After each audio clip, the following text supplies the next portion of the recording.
Alors effectivement, la question qui a guidé la préparation de cette intervention m'a été soufflée par l'un d'entre vous quand on en a discuté.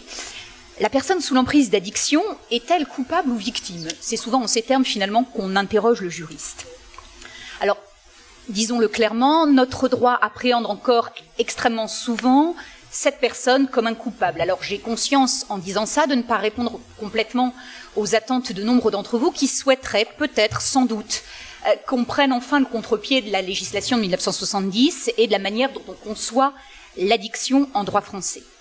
Ce que je vous propose de faire ici, c'est un état des lieux du droit positif en la matière.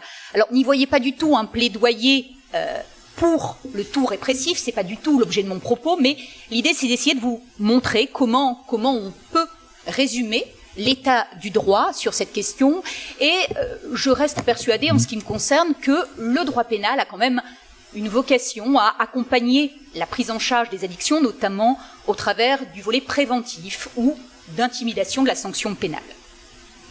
Alors, quel est l'état de ce droit positif? Alors, je vous l'ai dit, moi je vous parlerai essentiellement de droit pénal et j'aborderai essentiellement l'angle finalement de cette personne comme étant auteur d'une infraction, étant un coupable, puisque d'autres, et notamment Maître Olivier, parleront dans un instant plutôt de l'autre volet, de cette personne sous l'emprise d'addiction comme une victime.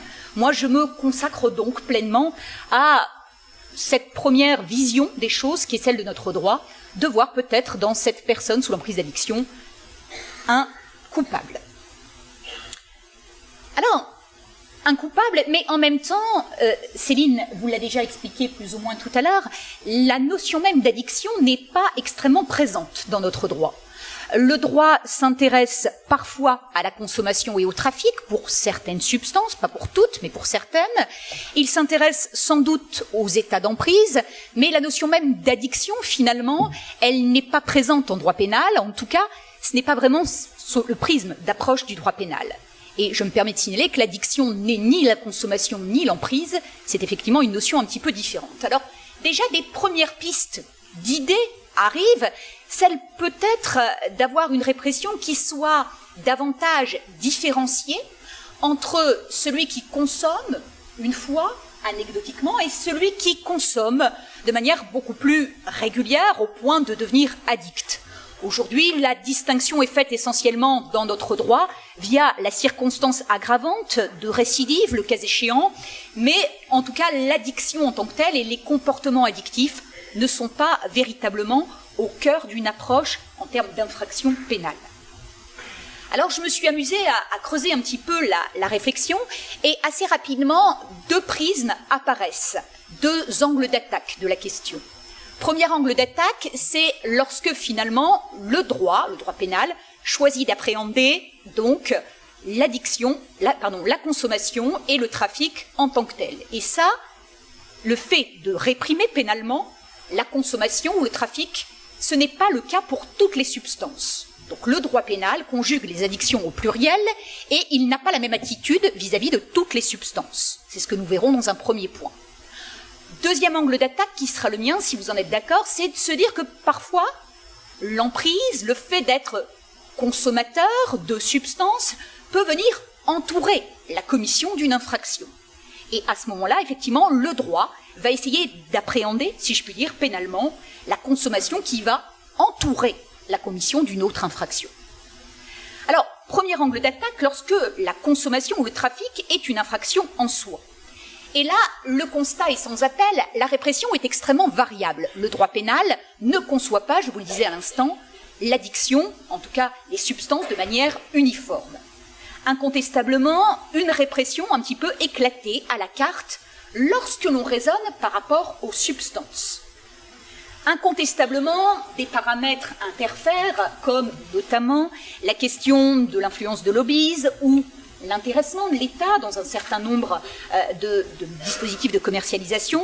Toujours est-il qu'on doit forcément distinguer à ce stade la répression qui est celle des produits du tabac de celle qui est des produits de l'alcool ou encore des produits stupéfiants en tant que tels. Alors du côté du tabac, si j'essaye de synthétiser un peu mes propos, du côté du tabac, la répression, je la qualifie, j'assume le terme, d'assez marginale finalement. puisque globalement on tolère, alors on encadre, hein, mais j'ai essayé de lister un petit peu avec vous donc les infractions qui existent en la matière. Alors je ne dis pas qu'on ne fait rien, hein, dans certains lieux on interdit aussi par rapport effectivement aux mineurs de moins de 18 ans, on interdit également un certain nombre de comportements liés au vapotage, la publicité illicite, etc. Donc il y a une répression qui est déclenchée du côté des produits du tabac, mais pas tellement de la consommation finalement, de choses qui gravitent autour des comportements liés au tabac. Si on continue le panorama, on arrive maintenant en matière d'alcool. Alors cette fois-ci, la consommation n'est peut-être pas marginale, mais en tout cas, elle est ciblée. Des infractions pénales autour de la question de l'alcool, on n'en a pas énormément finalement dans notre code pénal. Alors bien sûr, l'ivresse publique, et puis un certain nombre de comportements, mais finalement, lorsque la conduite, par exemple, se fait dans un état d'ivresse ou sous l'emprise d'un état alcoolique, ou pareil avec la consommation de stupéfiants, mais disons qu'ici, ce n'est pas en tant que telle la consommation d'alcool que l'on va réprimer, parfois l'hypothèse où cette consommation vient interférer sur la commission d'une autre infraction. Évidemment, on essaye de protéger le mineur, mais de la même manière que pour le tabac, la répression est marginale, en matière d'alcool, j'ai envie de dire que les infractions pénales qui existent sont tout à fait ciblées. Alors on arrive aux stupéfiants, et c'est là qu'on voit que toutes les substances, tous les produits ne sont pas traités de la même manière par le législateur. Parce que là, du côté des stupéfiants, et je ne vous apprends rien, la répression est beaucoup plus générale, puisqu'on réprime le simple usage, on réprime également naturellement le trafic. En tout cas, ici, on a une démultiplication des qualifications pénales, au point d'ailleurs parfois de créer des concours, des conflits de qualifications pénales, et on réfléchit effectivement de manière active à la manière dont il faut articuler ces qualifications pénales. En tout état de cause, le choix qui a été celui du droit français de réprimer la consommation de stupéfiants n'est pas du tout un choix partagé par la plupart des États qui nous entourent, donc on a un choix assez original, et effectivement, la réflexion et la réforme autour de la contraventionnalisation de l'usage de stupéfiants, qui a beaucoup agité les débats récemment, risque fort d'être extrêmement déceptive, parce que finalement, on laisse à penser qu'on réprimera moins, sauf que finalement, mais d'aucuns le diront sans doute beaucoup mieux que moi, on réprimera sans doute beaucoup plus systématiquement, parce qu'on punit beaucoup plus systématiquement les contraventions qu'on ne réprime finalement les délits. Donc je ne suis pas sûre que finalement ce soit une moindre pénalisation, ce sera discuté par d'autres beaucoup mieux que par moi-même. Donc au niveau des infractions qui répriment des consommations en tant que telles, finalement il n'y en a pas énormément, c'est surtout focalisé sur évidemment les stupéfiants. Alors, le droit pénal résonne essentiellement jusqu'à présent par rapport aux substances, et il résonne donc à géométrie variable. Je me suis demandé si par hasard le droit pénal n'évoluait pas un petit peu en prenant davantage en considération les comportements. Et l'idée finalement d'une harmonisation du raisonnement du législateur et du juriste autour de cette question de comportement passe peut-être par l'infraction de risque délibéré. Et le risque délibéré, finalement, c'est un peu ce que l'on court, ou c'est un peu ce que l'on fait courir quand on est dans un comportement, dans une conduite addictive. Alors, c'est un délit obstacle, donc on prend le risque d'eux, et donc on réprime cette prise de risque, mais finalement les choses sont un petit peu décevantes en droit français, en tout cas tel que conçu aujourd'hui, c'est que cette prise de risque, le risque délibéré que l'on prend, il n'est réprimé en droit pénal que lorsque c'est un risque délibéré que l'on fait courir à autrui. Autrement dit, le risque délibéré que l'on se fait courir à soi-même, ce n'est pas en tant que tel susceptible d'être réprimé. Et donc évidemment que cette prise en compte des comportements risqués, dangereux, qui émergent en droit pénal français, est finalement une prise en compte qui ne permet pas véritablement d'appréhender la question des addictions dans l'hypothèse où on l'envisage sous le prisme de la personne addicte qui pourrait se nuire à elle-même, et je rejoins parfaitement les propos de Céline. Par voie de conséquent, du côté de la répression de l'addiction ou de la consommation, la moisson est un petit peu décevante. Alors, le droit pénal essaye quand même, peut-être, de réprimer les comportements d'addiction, ou en tout cas les emprises, lorsqu'elles sont le contexte de la réalisation d'une autre infraction. Et à partir de là, effectivement, l'idée qui arrive assez rapidement, c'est que pour qu'il y ait responsabilité pénale, il faut non seulement qu'on ait consommé, qu'on vérifie une qualification pénale, qu'on ait accompli les éléments objectifs de l'infraction, mais il faut encore que l'infraction nous soit imputable. Et cette question de l'imputabilité, de l'imputation de l'infraction pénale aux uns et aux autres a notamment été au cœur d'un certain nombre de débats dans les prétoires notamment. On dit que finalement la personne qui est sous l'emprise d'une substance ou qui est sous l'empire d'une substance, cette personne ne serait plus discernante et donc pourrait ne pas voir sa responsabilité, notamment pénale, engagée. Alors, quel bilan du côté des causes d'irresponsabilité pénale? Un bilan, je vous le dis tout de suite, assez décevant, même s'il est encore incertain, du côté des causes d'irresponsabilité pénale, le bilan est un petit peu décevant. En effet, et on le verra, les situations d'emprise sont beaucoup plus volontiers prises en considération par notre droit comme devant être non pas source d'une atténuation de la responsabilité pénale, mais bel et bien comme devant être source d'une aggravation de cette responsabilité pénale, même si là encore on nuancera un petit peu le propos. Alors, déception du côté des causes d'irresponsabilité pénale. Un petit peu comme ça, les causes qui ont pu être invoquées, les causes d'irresponsabilité pénale, assez classiquement, la contrainte pénale, ou encore les troubles psychiques et neuropsychiques, ou encore l'état de nécessité.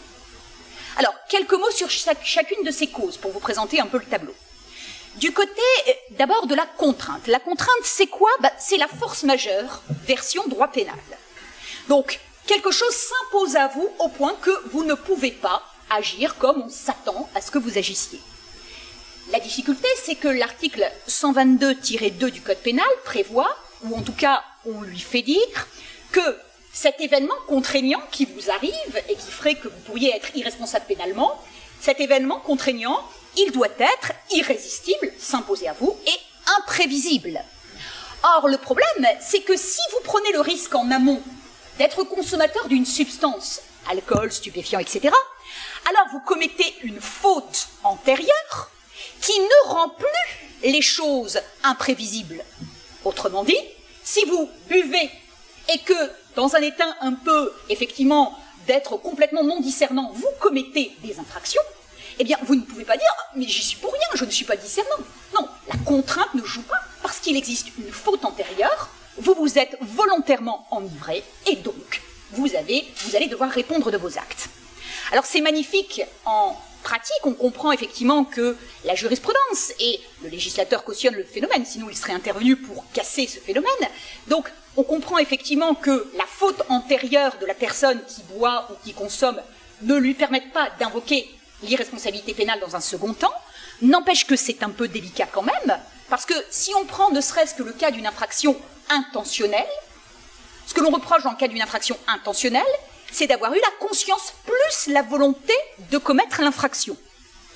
Or, si la personne a bu, elle a peut-être volontairement bu, mais elle n'en est pas pour autant, elle n'est pas pour autant consciente et elle n'a pas la volonté de commettre l'infraction intentionnelle. Donc, cette idée de faute antérieure qui paralyse le jeu d'une cause d'irresponsabilité pénale, c'est à la fois effectivement utile au plan pratique pour éviter que ces comportements ne se généralisent. Au plan théorique, en droit pénal, c'est quand même un peu plus compliqué à gérer au plan de nos principes.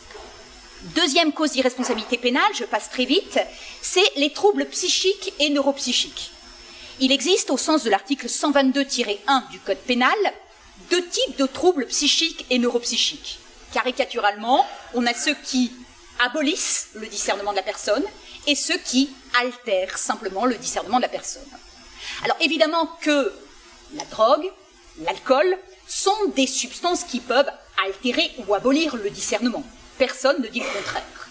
Maintenant, est-ce qu'on peut invoquer le fait d'une abolition ou d'une altération du discernement pour échapper à toute responsabilité pénale?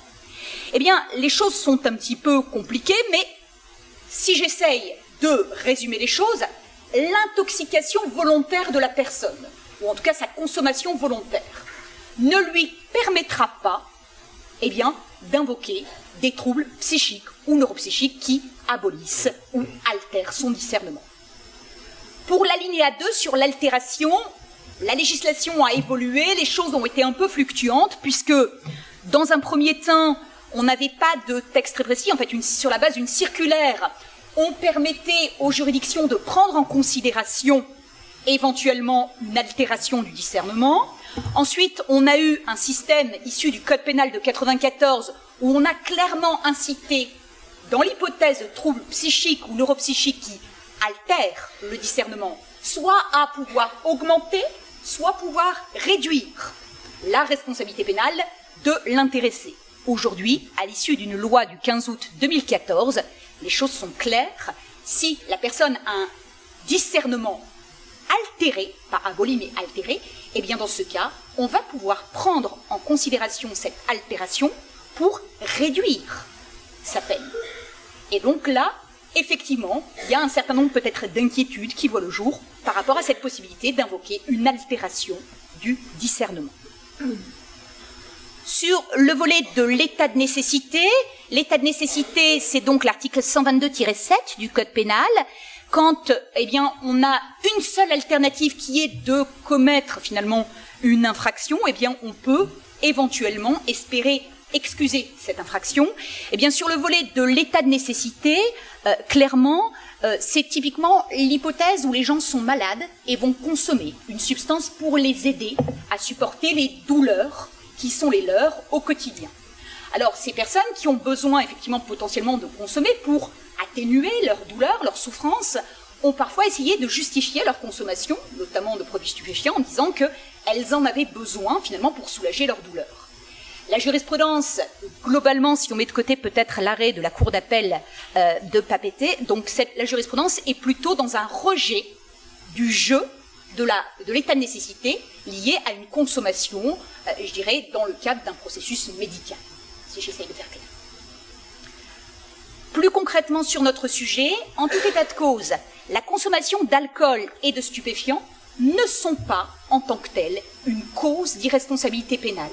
Et je vous ai notamment mobilisé deux jurisprudences assez récentes, de 2017, qui viennent finalement présenter chaque fois un petit peu la même conclusion. Il n'y a pas finalement, l'ivresse n'est pas une cause d'irresponsabilité pénale, ou encore la même chose sur la consommation de stupéfiants. On ne peut pas, effectivement, justifier un comportement au plan pénal du fait d'une cause d'irresponsabilité qui serait l'ivresse ou potentiellement la consommation de stupéfiants.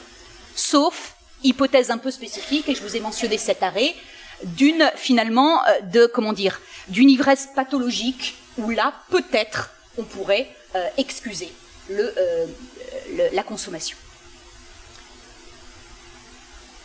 J'en terminerai, si vous le voulez bien, par la position plutôt classique du droit pénal, qui est de considérer finalement que ces hypothèses d'emprise sont des causes d'aggravation de la responsabilité pénale de la personne, avec évidemment le jeu des circonstances aggravantes. Alors vous avez des circonstances aggravantes qui sont des circonstances liées à notamment la consommation d'alcool ou à l'emprise de produits stupéfiants.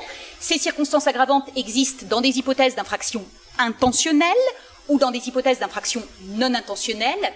Là-dessus, on peut avoir un certain nombre de regrets, notamment le fait que, par exemple, les circonstances aggravantes liées à la consommation d'alcool ou de produits stupéfiants ne sont pas prévues de manière très cohérente dans notre droit. C'est-à-dire que c'est prévu pour certaines infractions, mais pas pour d'autres. Je vous ai pris, par exemple, notamment l'hypothèse des violences criminelles, des violences volontaires criminelles. Eh bien là, on n'a pas forcément de manière systématique des circonstances aggravantes liées au fait d'être consommateur ou d'avoir consommé de l'alcool ou de la drogue.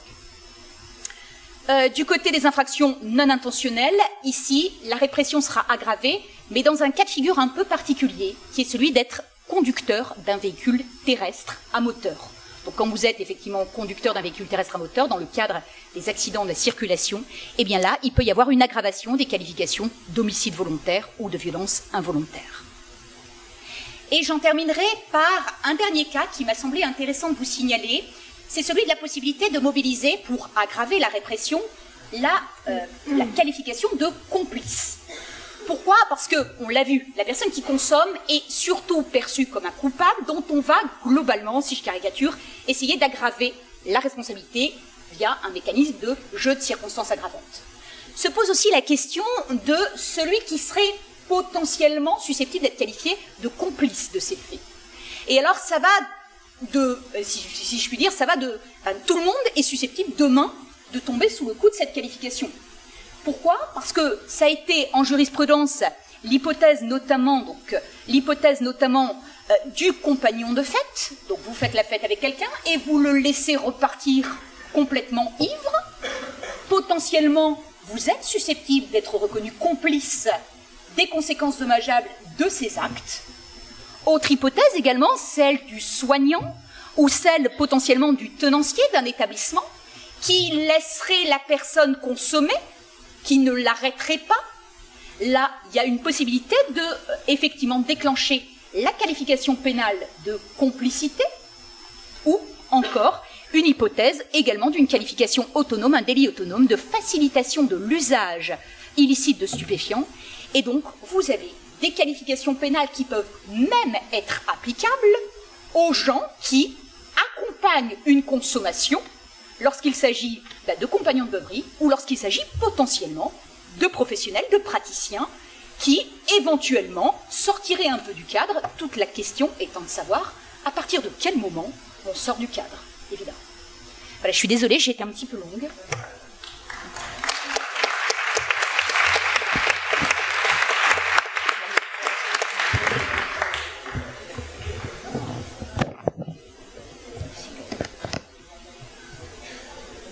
Merci Cathy, c'était pas long du tout, c'était passionnant. Et ça souligne d'ailleurs ce que tu disais dans ta conclusion, il y a une forme de paradoxe avec ce que disait Céline.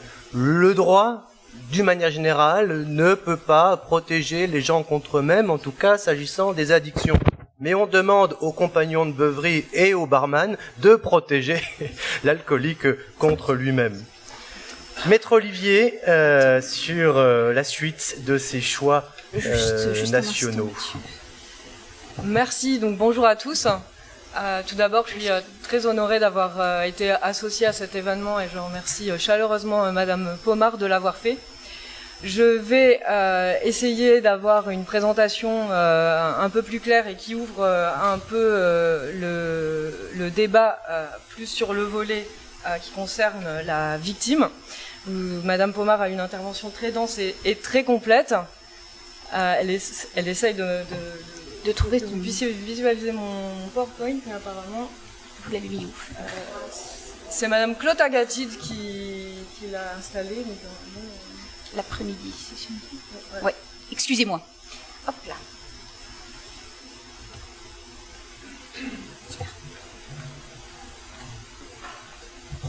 Donc très bien, Madame Pomard l'a indiqué au début de son intervention, notre droit considère trop souvent la personne sous l'emprise d'addiction comme un coupable, et si on la considère ainsi, c'est parce que le mot addiction est très négativement connoté, et Madame Kuhn l'a très bien expliqué. Effectivement, quand on est en situation d'addiction, on se place en état de dépendance, on perd sa liberté, on devient esclave, mais on l'a quand même fait volontairement parce que la volonté est inscrite au cœur de l'homme et qu'elle le caractérise. Il y a une difficulté, je pense, pour la communauté d'intégrer le fait qu'une personne puisse volontairement se placer en état de dépendance et on a du mal à lui retirer sa responsabilité. On a du mal à intégrer ses comportements humains et à les réguler.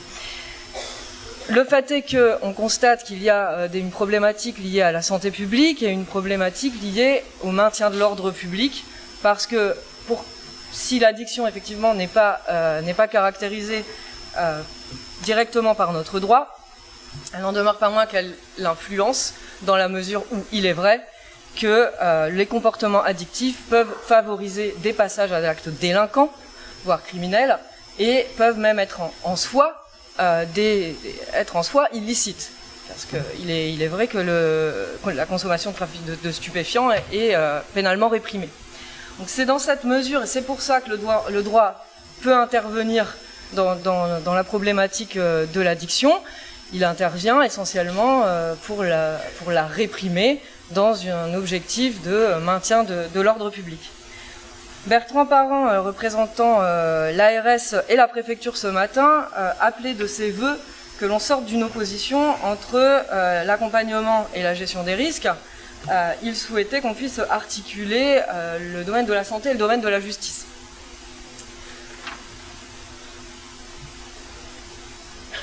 Donc c'est dans le domaine du droit de la peine que on peut sortir de cette idée que la personne sous l'emprise de stupéfiants ou d'alcool qui commet des actes répréhensibles par la loi, c'est dans le domaine du régime de la peine qu'on trouve une conception un petit peu plus humaine, une appréhension un petit peu plus humaine de ce principe, avec une volonté d'amener la personne à se soigner. Donc coupable ou malade, à la vérité, la personne sous l'emprise d'addiction est coupable si elle commet un acte pénalement répréhensible, mais elle est surtout malade. Notre droit a la volonté de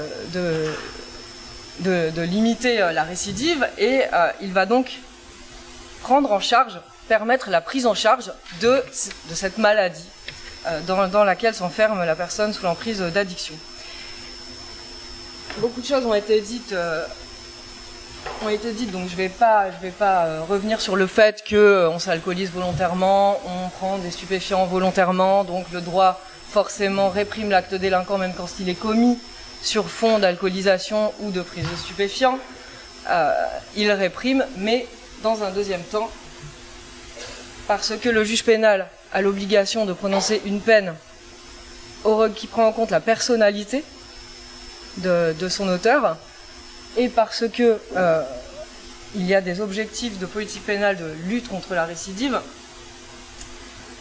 il existe dans notre droit pénal une possibilité de sanctionner un acte en prononçant une mesure alternative à l'emprisonnement, en prononçant une mesure de sursis, qu'on appelle sursis avec mise à l'épreuve, incluant une obligation de soins.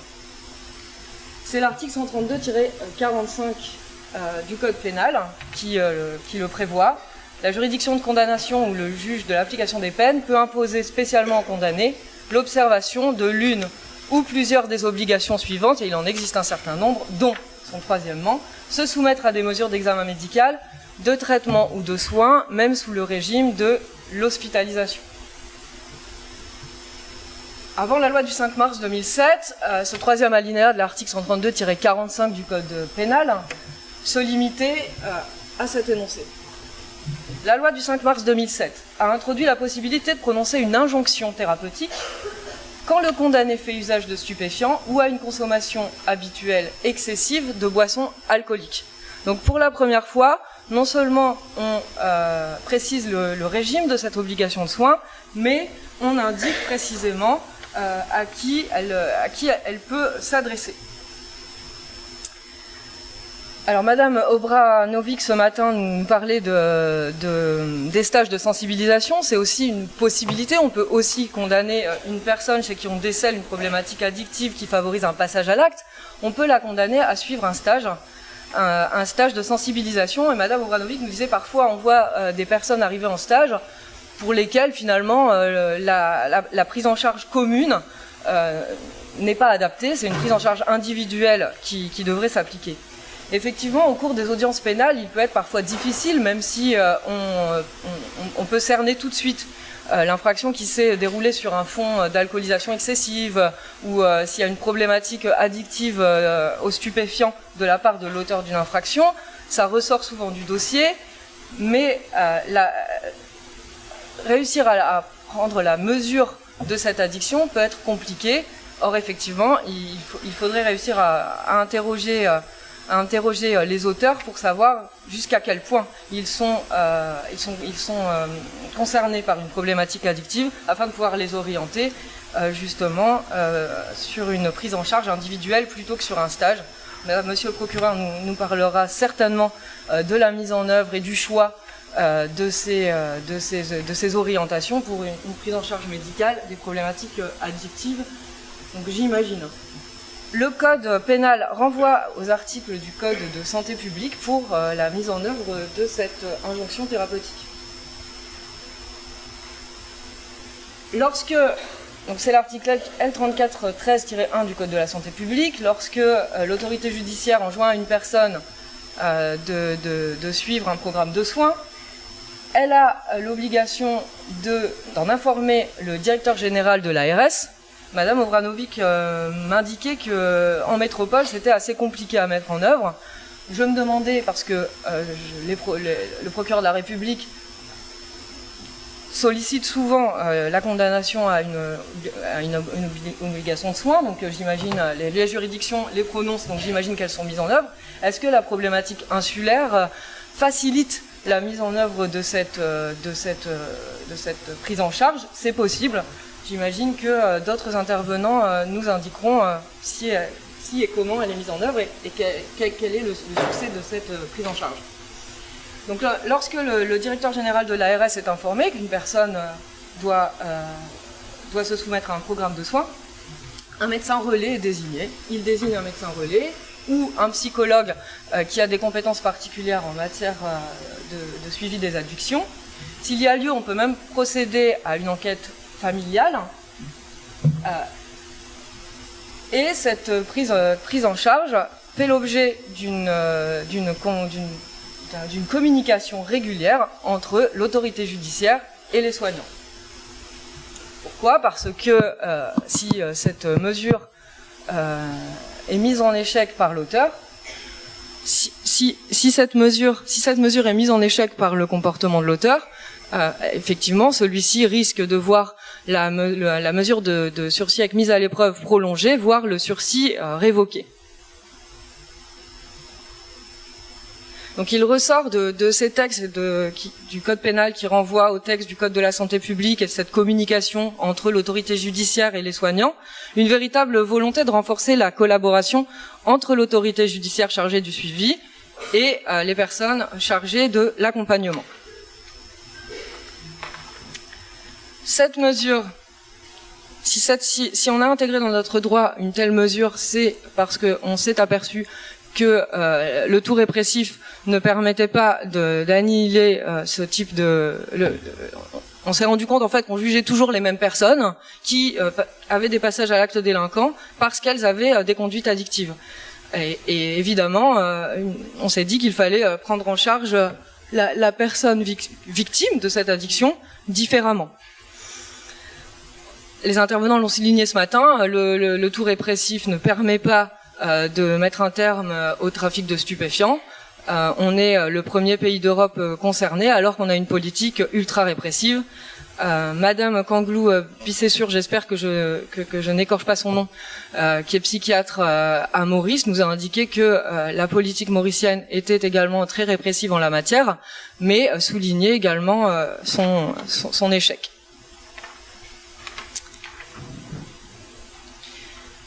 Cette volonté de faire communiquer l'autorité judiciaire avec les personnels soignants pour prendre en charge les problématiques addictives, pour éviter la récidive, est le fruit d'une recherche en droit comparé. Et notamment de ce qui se pratique aux États-Unis et plus spécifiquement au Canada.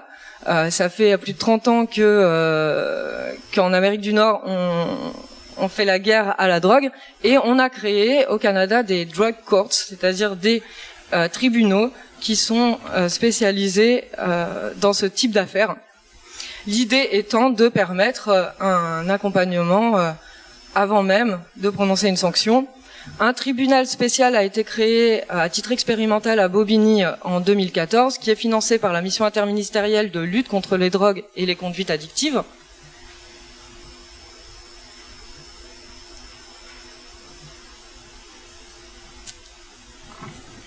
Ce programme a été mis en œuvre et on m'a indiqué que pour l'instant on n'avait pas véritablement de retour parce qu'on avait eu du mal à le mettre en œuvre. En tout état de cause, l'idée est d'ajourner la peine qu'on envisage de prononcer à l'égard d'une personne qui a commis une infraction sous l'empire et qui était sous l'emprise d'une addiction. On ajourne la peine et pendant cette première année, Les personnes qui bénéficient du programme sont prises en charge par un conseiller du service pénitentiaire d'insertion et de probation et par une personne d'une association spécialisée dans l'accueil du public polyconsommateur de produits. L'accompagnement se fait par la présence aux côtés de la personne de ce professionnel 5 heures par jour, 5 jours sur 7, qui propose des travaux, des ateliers sur les addictions, des activités physiques, des activités culturelles. L'idée est de lui permettre de se réinsérer dans une vie, de changer de vie, comme on a pu en parler ce matin. Pour effectivement lutter contre une addiction, il faut peut-être changer de vie et sortir de ses habitudes. L'idée est que le juge de l'application des peines rencontre la personne tous les mois, et non plus uniquement en cas de difficulté dans le suivi de la mesure. Les résultats sont plutôt encourageants puisque, même si les 6 premiers mois sont difficiles, lorsqu'une personne a passé ce cap, elle s'accroche au programme. À l'issue de la période d'ajournement de la peine fixée à 1 an, il est prévu qu'une audience se déroule et donne lieu, en fonction du succès de la mesure, il peut même donner lieu à une dispense de peine ou à un suivi plus classique en milieu ouvert. Comme mon intervention se déroulait en 2 temps, la personne victime, sous l'emprise d'une addiction n'est pas forcément un coupable, mais est avant tout un malade. C'est aussi une personne vulnérable et une personne qui peut être victime. Donc, en dehors du champ pénal, quels mécanismes juridiques peuvent permettre aux personnes sous l'emprise d'addiction de préserver leurs intérêts et de faire valoir leurs droits? Donc, je sors du champ pénal pour entrer dans le champ civil. Une personne qui est sous l'emprise d'une addiction est susceptible de ne plus pouvoir gérer au mieux ses intérêts. C'est la raison pour laquelle elle peut être concernée par des mesures de protection, les mesures de protection qui sont inscrites dans le code civil. Ces mesures de protection, j'y ferai juste allusion pour que vous le sachiez. Effectivement, quand on est en situation d'addiction, on peut perdre à ce point le contrôle, qu'on perd complètement le contrôle de sa vie, on peut même développer des pathologies d'ordre psychiatrique qui peuvent permettre à une personne d'être placée sous une mesure de protection. Les mesures de protection, elles sont au nombre de 3. De la moins étendue à la plus étendue, c'est-à-dire de celle qui préserve au plus la liberté de choix de la personne concernée à celle qui la représente totalement. On a la sauvegarde de justice, la curatelle et la tutelle. La sauvegarde de justice, donc pour ne pas être trop longue, je pourrais mettre à disposition mon PowerPoint aux personnes qui le souhaitent. La sauvegarde de justice, c'est celle de l'article 433 du Code civil. Comme je le disais, c'est la mesure qui entrave le moins la liberté de la personne. La curatelle, le régime est posé à l'article 467 du Code civil. C'est celle qui permet à une personne d'être assistée à chaque fois qu'elle a besoin de contracter ou de faire des choix dans sa vie personnelle, et la tutelle qui est la mesure la plus qui entrave le plus la liberté, qui permet au tuteur la personne n'a plus la possibilité de contracter, voire même de prendre des décisions pour elle-même. La problématique de l'addiction au regard du régime d'indemnisation des victimes d'atteinte à la personne, dans les victimes que j'accompagne, je constate 2 choses. Soit qu'une personne a pu être victime alors qu'elle était elle-même sous l'emprise d'une conduite addictive, ou elle a pu développer une conduite addictive suite aux faits. Alors, lorsqu'elle a été elle-même lorsque des faits d'atteinte à la personne se sont déroulés sur fond d'alcoolisation excessive, de prise de stupéfiants et autres, on se trouve souvent en difficulté parce que on a des personnes qui en viennent aux mains, souvent parce elles ne sont pas en pleine possession de leurs moyens, et malheureusement celle qui a un dommage corporel le plus important n'est pas forcément celle qui est la moins responsable des faits qu'elle a subis. Je pensais à une affaire où une victime d'un tir par balle avait mis le premier coup à celui qui lui avait tiré dessus. Malheureusement, c'est très difficile puisqu'elle a contribué à son propre dommage en mettant le premier coup. C'est très très difficile au niveau de l'indemnisation de pouvoir lui accorder un droit à réparation intégrale. Donc malheureusement, c'est un petit peu la double peine pour ces personnes. En ce qui concerne celles qui ont pu développer une conduite addictive suite aux faits, cette addiction qui va être consécutive à l'atteinte qu'a pu subir une personne, va permettre de révéler l'atteinte psychique que les faits lui ont causée. Va permettre de révéler l'ampleur de cette atteinte psychique. Et ce qu'il est important de savoir, c'est que le psychotraumatisme, qui est une cicatrice à l'âme, qui ne se voit pas, mais qui s'exprime sous diverses formes, peut s'exprimer aussi par le biais du développement d'une addiction. Je pense à deux victimes de viol que j'ai suivies qui se sont mises à avoir une consommation excessive d'alcool.